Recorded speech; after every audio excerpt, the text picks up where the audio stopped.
everybody, it is Miss May here, One Fab Teacher. I am here to do another video for you all. I'm in my classroom. It is recess time for my fabulous firsties, and so and technically my lunchtime. So I wanted to do a video for my first year teachers. So many people have asked, what is your advice for a first year teacher? Because let's face it, those of us that are teaching now, we have been teaching for a while. Everybody's had a first year. And so I'm just going to give you a few tips that I think is truly important and beneficial for a first year teacher. And I hope it can help you when you get your first very own classroom. So tip number 1, stay humble. I can't stress enough to you the importance of staying humble and realizing that you don't have all the answers, you don't know it all, and that what you have to bring to the table is just always the best. I find in my career, this is year 14 for me, that I've come across teachers who aren't very first year teachers, even second and third year teachers, that just don't appear very humble. There's always, remember, there is somebody out there that can do the job better than you. There's always someone out there that can have better ideas than you, and that's okay. It's okay. I just find that sometimes, new teachers coming in, they feel like they know it all, and it's kind of sad, because I remember my very first year, I was so hungry and so wanting my mentor teacher's knowledge. Like, I had the best mentor teacher ever, and her name was Mrs. Milbrad. And Mrs. Milbrad, if you ever see this video, I love you so much. You just don't know. But Mrs. Milbrad was an amazing mentor teacher to me, and I would always come to her, not bugging her, but I would come to her for advice and suggestions and how she felt about certain things. And she would tell me, she's like, May, you got this, you're good, you got this. And even though I felt like I was good, I felt like I could be better. And I never ever wanted to come across as a teacher who thought she was better. And I know some people have had great first years and some that haven't had not so great first years. I'm not gonna lie, I really did have a phenomenal first year of teaching. But my number 1 tip for you is to stay humble, because all of this can be taken away in a matter of minutes, seconds, days, hours. It can be gone like that, and somebody will come and take your place and just be just as amazing, if not better. So please stay humble. Go to your mentors and respect those mentors and those veteran teachers out there who have been doing it for a while, and realize, like, I get you have great ideas, and I get that you feel like your stuff is amazing, and you should feel that way, but there's a way to feel about it. And one thing I always ask God is to keep me humble in everything that I do, because I never want to come across as I'm all that. Oh, you won Teacher of the Year, you think you're all that. And I never want to come across that way. Like, I just want to stay prayerful and thankful for all my many blessings. And I just ask that if you're a first year teacher going in, stay humble. Even if you have these great ideas, it's not always about what you say, it's how you say it. So if you come across as this cocky teacher who, I know what I'm doing, it's gonna rub off kind of wrong. So I would just definitely say stay humble, because there's always somebody out there better, always. Tip number 2, or piece of advice number 2, is it's okay to say no. You're going to be asked to join committees and do certain things within your school, and my best advice to you is to say it's okay to say no.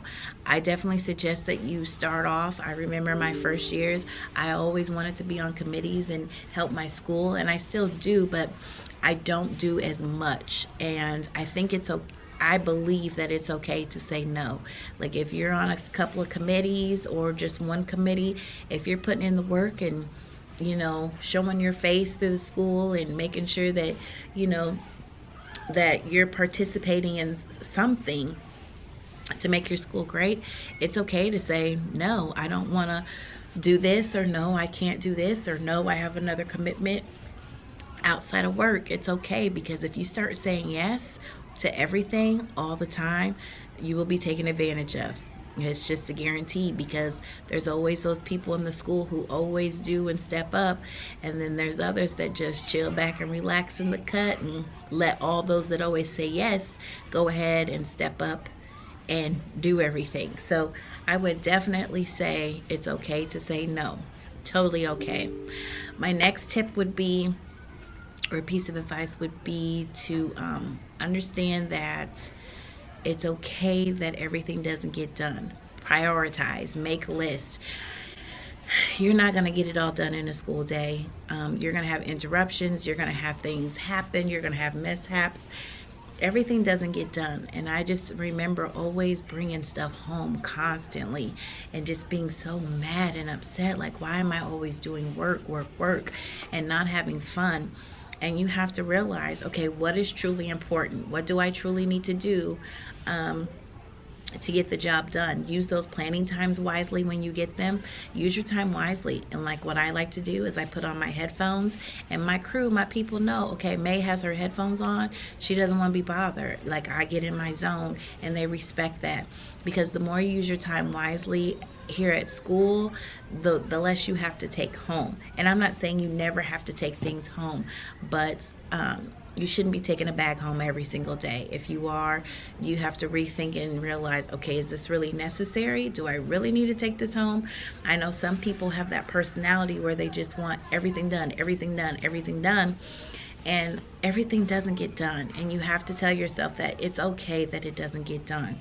So that would be my other tip, is just prioritize what's really truly important. You know, because sometimes you're just going to take a stack of papers and chunk them in the trash because it's like, and it's okay. It's totally okay.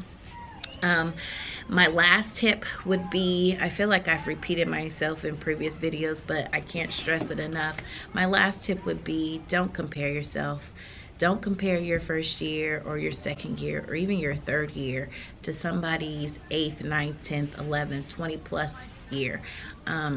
Find your niche and find your groove on how you are as a teacher, and roll with that, and make things happen. Don't compare yourself to somebody else, because comparison, when we compare each other, I mean, that is the thief of joy. Like, that's the worst thing you can do as a teacher, because you're constantly comparing yourself to this teacher. You're worried about that teacher when you should be worrying about what's going on in the classroom with your kiddos. So that would be my other piece of advice, is like, you will get your niche, and with time and as the years go on, you will get your groove. You will find your groove, and you will you'll start feeling it. You'll start noticing it, and and understand that there will be bad days, there will be hard days, there will be tough days, and that's okay. That's life. But just whatever you do, just don't compare yourself to other teachers. I think that's one of the worst things that we could possibly do. Like, I work with amazing teachers, and I can think of a teacher that I worked with many years ago, named Cathy Voucher. And Cathy Voucher was one of the most phenomenal teachers I had ever worked with, besides Miss Milbrad. Like, she had a passion for kids learning, and she was always just so, she was very efficient. She would get things done. She wouldn't waste time. And some days I just think, what would Cathy Voucher do? And I couldn't be Cathy Voucher, but I could get ideas from Cathy Voucher, and I got many ideas from her. But I never compared myself to her, and I wish I was her. I wish I could do like she does. Never, ever do that, because it will make you a sad teacher versus a happy teacher, because you're always trying to live up to somebody else's standards when you're just as amazing and fabulous. And yeah, that's what I would say. Don't compare yourself. It's not worth it. We're all amazing. We're all great. And when you're at work, you have to understand that you're there for work. You're not there for, you're there for the kids. That would be my best advice for first year teachers coming into the school as a first year teacher. Even my second and third year teachers, because like I said, I find that sometimes in my career that I've come across people that have just started out come in with this attitude like they're entitled. Those are my words of advice for first year teachers out there. If you're a first year teacher out there, I hope that helps you. And most importantly, build those relationships with your students and build those relationships with your parents. Those two are tremendously important, and everything else will fall into place. So until next time, my loves, I will see you in the next vlog. Don't forget to stay prayerful and thankful, and don't forget to always pray, because you know God will truly always make a way. I love you guys so much. Hugs and blessings. Bye.